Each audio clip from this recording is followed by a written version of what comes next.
Hi, this week's topics will be creating the treatment or script, ethical concerns in documentary production, and developing the budget. In terms of the treatment, and it's pretty well described in the proposal as well as in the Rosenthal book, a treatment is essentially written in short story form, present tense. It's really what your documentary will look and sound like. And for instance, like what is the opening? You'll describe the opening of your documentary. What is it that the viewers will see and hear? Will there be music? Is your main character introduced in the opening? You'll want to take each part of your documentary from the opening through to the end or the conclusion, and describe what the viewer will see. The other thing about a treatment is it demonstrates that you're a good storyteller, that you can tell a dramatic and interesting story. Because if you can't do it on paper, chances are you won't be able to do it on film or video. So, you'll want to put a lot of thought into your treatment and probably go through a couple different versions of it. There are some examples in the Rosenthal book. Also, the Warshawski book also has a little bit of an example of a documentary treatment. Um, but it's like I said, it's an important aspect of your proposal, and certainly a good demonstrator of your storytelling abilities and skills. Uh, Ethical concern. Well, before I move on to ethical concerns, I want to just mention a little bit about the script. You might be wondering why you're not writing a script instead of a treatment. Actually, a treatment always comes before a script. And I'm not asking you to write a script for your proposal. Um, Script writing is usually uh, part of after your proposal is accepted and you receive funding. If you're, for instance, doing a historical documentary, then you would go ahead then and schedule in the time for writing a script. You're welcome to write a script if you'd like to. It might help you out in terms of developing a budget, which I'll talk about a little bit later. But a script isn't a requirement, and like I said, a treatment always comes before a script. Ethical concerns. Probably the most important part of documentary filmmaking is to make sure that your subjects, the people who are featured in documentary, that they have informed consent. And this goes beyond just having them sign a talent release form. Um, you need to give them an idea about what the documentary is certainly going to be about. You need to tell them how they'll likely be featured in the documentary. And if you're doing an interview as part of a documentary, um, probably just explaining about how the interview will be used, and then having that person um, sign a talent release form and such would probably be as far as you need to go. Now, for doing a cinema verite or an observational documentary or documentary where you're really going to be following the subject around, and which may be literally over months, sometimes even over years. Um, you certainly need to spend some time talking to that person about the process, the filmmaking process, and explain to them that um, you know that you're probably, hopefully, you're going to be pretty empathetic to them, because you probably want to feature them as empathetic characters. Um, One thing that's usually asked about as an ethical concern is whether or not to screen the documentary for the subjects who are featured in it.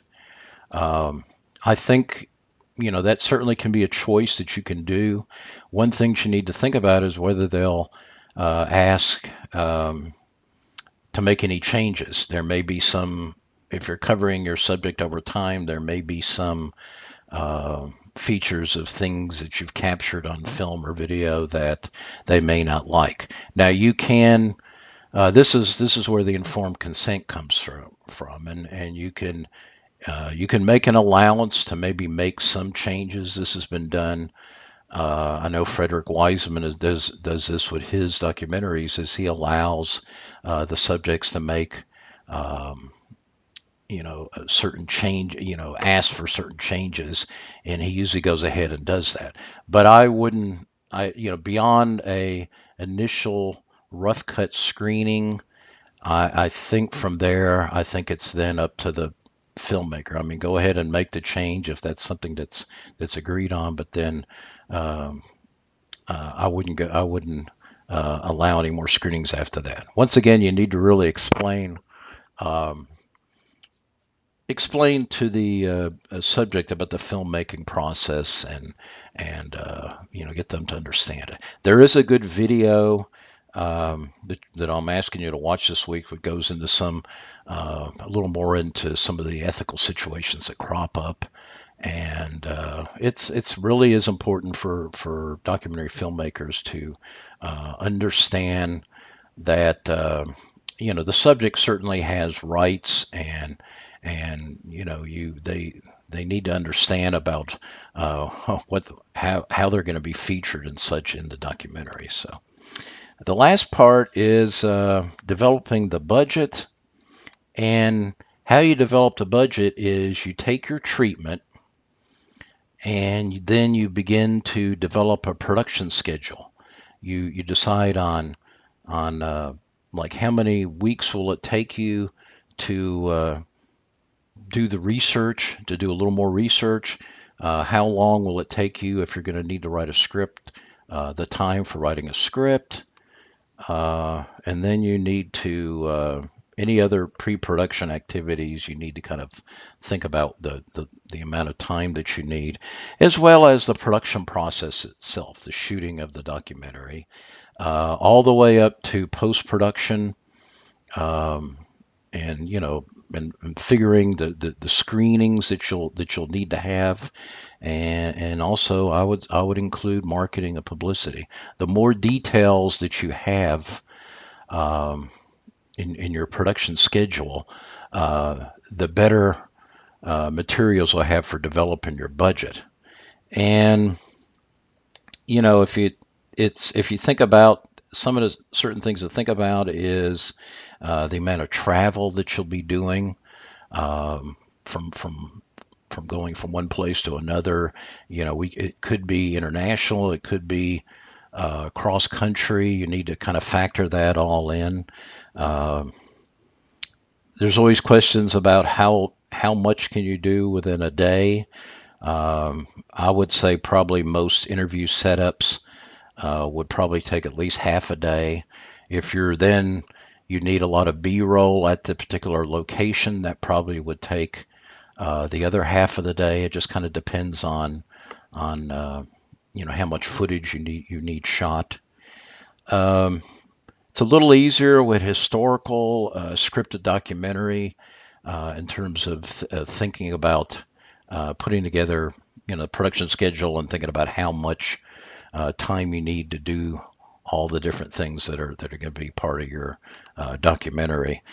A little tougher with cinema verite and observational, because you want to plan on spending some time with your subjects even before you bring in the cameras. You want to spend some time observing them and what it is that they do, the different locations.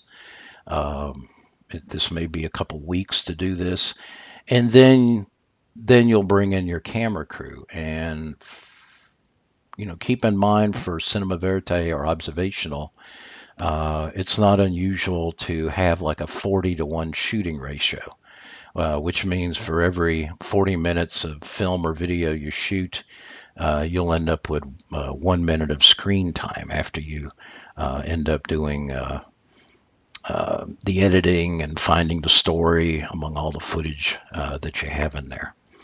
I have the film and video budgets book is certainly a good place to go to find out more about budgeting. Although Rosenthal certainly does a pretty good job in talking about some of the basics that, as he argues, shows up in any type of documentary. I have provided some budget templates for you to look at, to modify as you see fit. I've also including a lot of other resources on Blackboard, and I'm here to address any and answer any questions you might have about production scheduling, or then going from the production schedule and then developing your budget. It does take a while to put together a good budget. You need to kind of think through things, but where essentially what you're doing is you're starting with your treatment, then go into a production schedule, and then from the schedule you're developing your budget. So, okay, any other questions? Feel free to contact me. Also, I have the Ask the Prof link up on Blackboard, which is a good place to go to. Chances are the questions that you have are probably questions that other people have. Okay, thank you. Have a good week.